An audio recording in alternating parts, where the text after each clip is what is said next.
Mobile কভারের উপরে আমার একটা অবসেশন প্রথম থেকেই ছিল। যখন থেকে ফোনটা কিনেছিলাম এই ট্রান্সপারেন্ট কভারটা দেখে ইচ্ছে হয়েছিল কিছু একটা কলকা করব।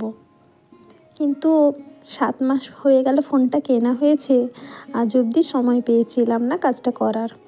আজ একটু সময় পাওয়ায় বসে গেলাম টুক করে কিছু আঁকিবুকি দিয়ে সাজিয়ে ফেলতে।